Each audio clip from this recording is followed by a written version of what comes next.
नमस्कार साथियों, स्वागत है आपका अपने यूट्यूब चैनल वाईके ऑनलाइन एजुकेशन में। उम्मीद है आप सब लोग स्वस्थ होंगे, मस्त होंगे और अपनी पढ़ाई में व्यस्त होंगे। दोस्तों, आप सब जानते हैं कि हम यहाँ पे पढ़ाई के साथ साथ अपडेट्स भी आपको देते रहते हैं आपकी भर्तियों से संबंधित। और आज का जो अपडेट है वो एलटी भर्ती से संबंधित और जो पीसीएस की मुख्य परीक्षा है उससे संबंधित अपडेट है। तो चलिए बात करेंगे एलटी भर्ती काउंसलिंग जो आजकल चल रही है। कुछ लोगों को तो नियुक्ति पत्र मिल चुके हैं, लेकिन कुछ लोगों की अभी काउंसलिंग हो रही है। जानेंगे इस खबर को। और नियुक्ति पत्र जिनके जारी हुए हैं या सभी के अभी होने हैं, तो उनको कौन कौन से डॉक्यूमेंट्स अनिवार्य हैं आपकी ज्वाइनिंग जब होगी उसके लिए। और पीसीएस परीक्षा जो मुख्य परीक्षा है उसकी अपडेट पे बात करेंगे। एलटी आर्ट यानी ड्राइंग की जो कल कोर्ट में हियरिंग थी उसको लेकर के कई लोग सवाल पूछ रहे थे कि मैम कोर्ट में क्या हुआ, तो उस पर हम बात करेंगे। तो चलिए बने रहिए वीडियो में लास्ट तक, आज आपको काफ़ी सारी जानकारी मिलने वाली है। तो साथ ही साथ लाइक शेयर सब्सक्राइब ज़रूर कीजिएगा। चलिए बढ़ते हैं आगे। तो सबसे पहले मैं बात करूँगी कि जो 21 तारीख को अभी हाल ही में जिन लोगों का डॉक्यूमेंट वेरिफिकेशन था जिसमें हिंदी जो था वो विषय रह गया था। काफ़ी लोगों गढ़वाल मंडल की अगर बात करूँ तो उनकी काउंसलिंग अभी होनी है, जिसकी डेट आपको यहाँ पर आप देख पा रहे होंगे। यदि मैं आपको बताऊं, देहरादून में ये काउंसलिंग होनी है। और ये सारी आप देखो अतोक्त को दृष्टिगत रखते हुए आपको अपने शैक्षिक जो प्रमाण पत्र हैं जो आपने अपने फॉर्म के समय जो आपने पहली काउंसलिंग में जमा किए होंगे, उनकी जो अभिलेखों की जो स्वप्रमाणित छाया प्रतियाँ हैं 2 सेट पत्रावलियों सहित आपको बनानी है। और पत्रावली में आपको अपना नाम, पता, पद नाम, अनुक्रमांक अंकित करना है। और देखिए स्थान भी दिया हुआ है, परेड ग्राउंड देहरादून में स्थित जो है खंड शिक्षा अधिकारी विकास खंड रायपुर देहरादून के कार्यालय में दिनांक 26 फरवरी यानी कि संडे को आपको पूर्वाह्न 10 बजे से अपराह्न 3 बजे तक अभिलेखों की जांच हेतु बुलाया जाता है। तो आपको ये सारी चीज़ें, आपके डॉक्यूमेंट्स वगैरह हैं, ये सारे लेकर के आपको वहाँ पर पहुँचना है। और यही आपके गढ़वाल मंडल से जो है अलॉट हुए हैं। तो चलिए इसके बाद कुमाऊं मंडल का देख लेते हैं। कुमाऊं मंडल में इन्होंने थोड़ा सा प्रक्रिया को अलग से, मतलब एजुकेशन, उत्तराखंड एजुकेशन का जो पोर्टल है उस पर इन्होंने सबकी सूची डाल रखी है। ये काफ़ी अच्छी इनका जो है कार्य है कह सकते हैं। तो क्योंकि यहाँ से आपको प्रत्येक का देखने को मिल सकता है। और उसके थ्रू क्या है कि कई लोगों को टाइम से नहीं पहुँच पा रहे हैं, क्योंकि गढ़वाल मंडल में व्हाट्सएप के द्वारा आपका लेटर आपके नाम सहित भेजा जा रहा है। तो उसमें कई लोगों को लेट से मिल रहा है, कई लोग कंफ्यूज हैं। तो इसलिए ये मुझे काफ़ी सही लगा। तो ये एजुकेशन पोर्टल पर आपको मिल जाएगा। कुमाऊं मंडल के अंतर्गत जो आप देख पा रहे होंगे भर्ती जो काउंसलिंग होनी है, तो यहाँ पर आप देख पा रहे होंगे व्यायाम और सामान्य विषय का जो होना है वो 25 को होना है, 25 तारीख को। और सहायक अध्यापक एलटी अंग्रेजी विषय का जो है 27 को रखा गया है। और विज्ञान विषय का 28 फरवरी को रखा गया है। और कहाँ पर होना है? अटल उत्कृष्ट राजकीय इंटर कॉलेज नैनीताल के सभागार में आपको अनिवार्यतः उपस्थित होना है। तो ये इनका यहाँ पर ये निकला हुआ है। और साथ ही साथ इन्होंने जो डॉक्यूमेंट्स वगैरह हैं आपके सारी चीज़ें यहाँ पर ऐड की गई हैं। आप लोग साइट यहाँ पर दी हुई है, आप सीधे डायरेक्टली साइट पर जा कर के ईज़िली आप देख पाएंगे अपना पूरा विवरण उसका। ठीक, तो देखिए साथ ही साथ आप देख पा रहे होंगे यहाँ पर आपकी जैसे साइंस का है सामान्य शाखा, और इसमें ये आपके नाम वगैरह सारी चीज़ें आपकी यहाँ पर मेंशन की गई हैं सारी चीज़ें। तो यहाँ से आपको इजीली अपना पता चल जाएगा और आपको अब अपने समय अनुसार अपनी डेट पे वहाँ पहुँचना है। चलिए बढ़ते हैं अगली खबर की ओर। अब देखिए कई लोगों को नियुक्ति पत्र जो है रोज़गार मेले में दिए जा चुके हैं। और उसमें कई लोग अभी भी कंफ्यूज रहेंगे, क्योंकि नियुक्ति देने तो जाना है, लेकिन कौन से डॉक्यूमेंट्स लेकर के आपको जाना है इसको लेकर के आप देख पा रहे होंगे। जैसे ये गणित विषय का आप देख पा रहे होंगे। तो इन जो ये व्यक्ति हैं इन्होंने यहाँ पे नाम इनका हमने हाइड किया हुआ है। और चक्राता देहरादून बरौथा में इनको स्कूल मिला है।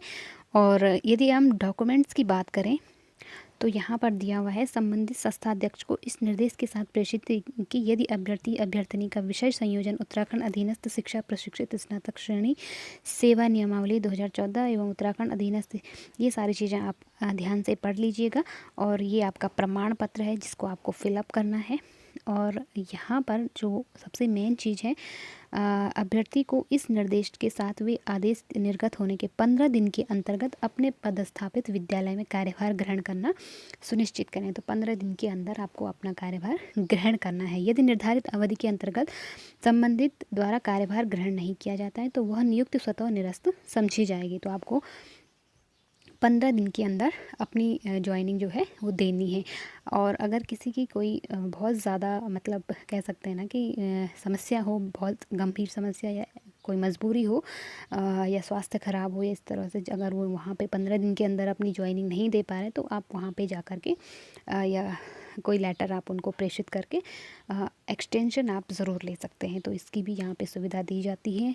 और इसके साथ ही आपको जो आपके डॉक्यूमेंट्स हैं उनके 2 सेट आपको उनकी छाया प्रति जो है वहाँ पर वो जमा करनी होती है। 2 पासपोर्ट साइज़ फ़ोटो। और देखिए जो अन्य डॉक्यूमेंट्स हैं इसमें जो एडिशनल हैं, एक तो है मुख्य चिकित्सा अधिकारी द्वारा प्रदत्त स्वास्थ्य प्रमाण पत्र। तो आपके जो ज़िले के मुख्य चिकित्सा अधिकारी हैं उनके द्वारा एक तो आपको हेल्थ सर्टिफिकेट बनवाना है, वो आपको लेके जाना है। स्थायी निवास तो आपका रहेगा ही।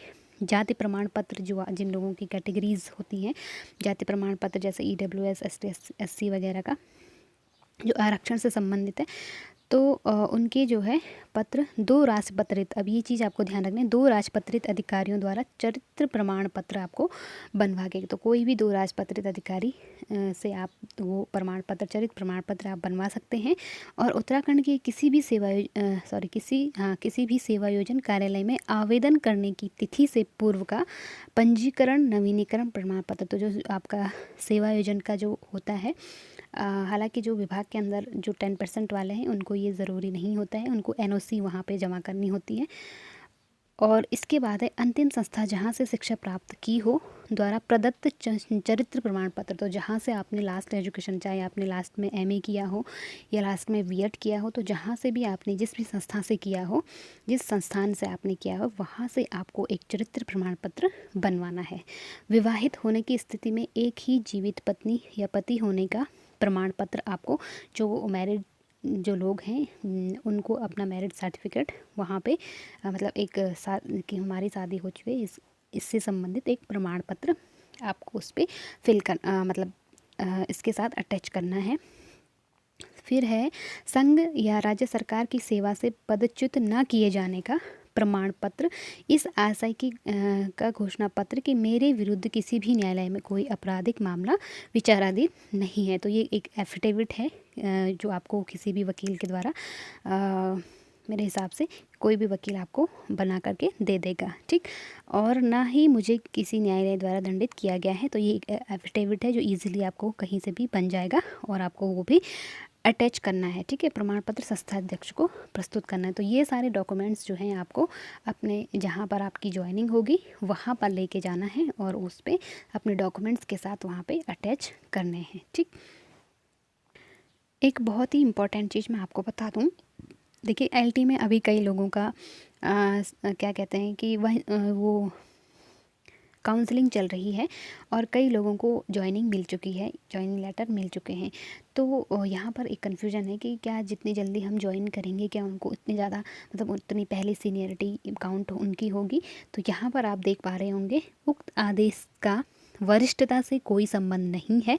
शिक्षकों की वरिष्ठता नियमानुसार कार्यभार ग्रहण करने के पश्चात निर्धारित की जाएगी। तो ऐसा कुछ भी नहीं है कि उसका मतलब जो जितने पहले करेगा उसका इसके लिए उन्होंने कुछ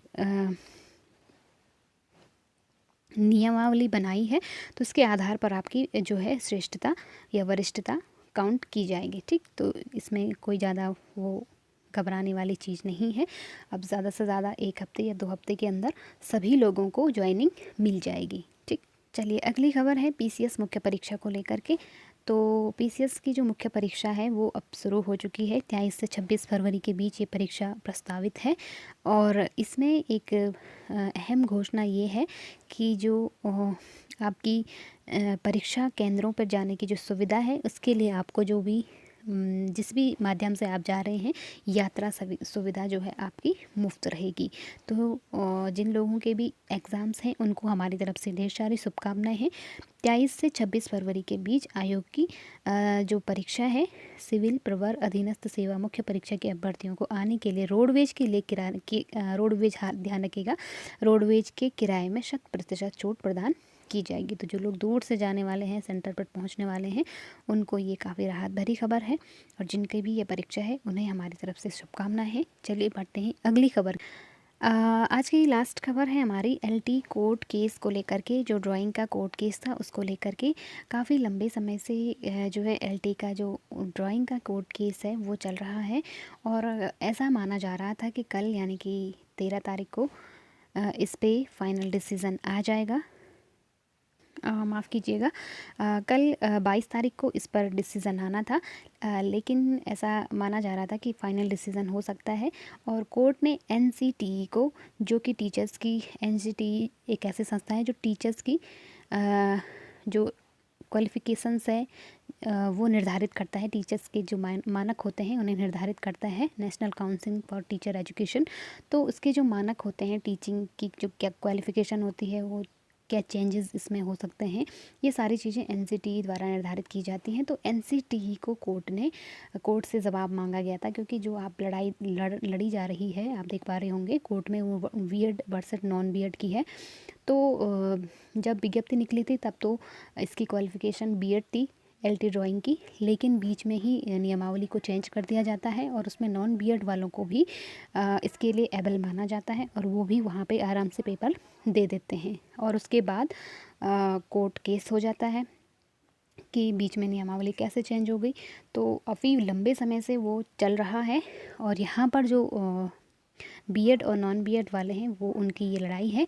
और इसी को मद्देनज़र रखते हुए जो हाई कोर्ट ऑफ उत्तराखंड है उसने एनसीटीई से जवाब मांगा था कि इसमें क्या चेंजेस किए जा सकते हैं टीचिंग के लिए। क्योंकि अगर हम 2010 की बात करें, 10-11 की, तो वहाँ पर क्या हुआ था कि सबसे पहले एलटी ड्राइंग की जो क्वालिफ़िकेशन थी उसमें भी बीए को मतलब एबल माना गया था, लेकिन बीए प्लस एमए का वहाँ पे उनको वेटेज दिया गया था। जो लोग एमए ड्राइंग से थे उनको एमए का वेटेज मिला था, तब जा कर के उनको उस भर्ती में मौका मिला था।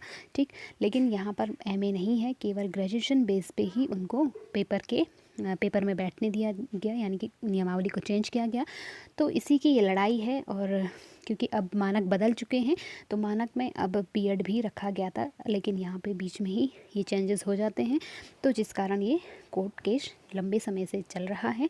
तो एनसीटीई ने अपना जवाब तो दाखिल किया, लेकिन उन्होंने हार्ड कॉपी नहीं भेजी, सॉफ्ट कॉपी में ही वो अपना जवाब बताया है, जिसके लिए जो हाई कोर्ट है उसने उन्हें अपना जो फाइनल जवाब है वो पूरा 1 महीने के लिए टाइम उन्हें दिया है। और अब आप अगली डेट जो देख पा रहे हैं 22 मार्च 2023 को इनकी जो डेट है वो दी गई है, यानी कि पूरा 1 महीने का समय इसमें और लगेगा। और ये उम्मीद जताई जा रही है कि ये जो डिसीज़न है ये फाइनल हो सकता है।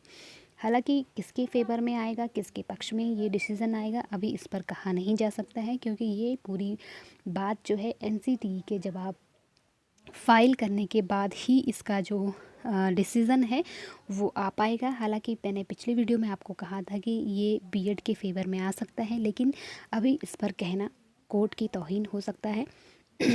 तो अभी जो कोर्ट का फ़ैसला होगा वो आपको 23 अगर मार्च को फ़ाइनल डिसीज़न आता है तो उसी दिन आपको पता चलेगा कि इस पर फ़ाइनल डिसीज़न क्या आता है। तो उम्मीद जताई जा रही है कि फ़ाइनल आ जाए, हम भी ऐसी दुआ करते हैं कि जल्दी से जल्दी ये डिसीज़न, क्योंकि अब बहुत ज़्यादा नहीं लटकाया जाएगा, लगभग ये जो केस है ये अपनी फ़ाइनल स्टेज पे है और जल्दी ही इस पर सुनवाई आपको देखने को मिलेगी और उसके कुछ दिनों बाद ही आपका रिज़ल्ट घोषित हो जाएगा और इस प्रक्रिया को शीघ्र पूरी कर दिया जाएगा। तो ये था आज का अपडेट। उम्मीद है आप लोगों को इन्फॉर्मेटिव लगा होगा। यदि अच्छा लगा तो लाइक शेयर ज़रूर कीजिएगा।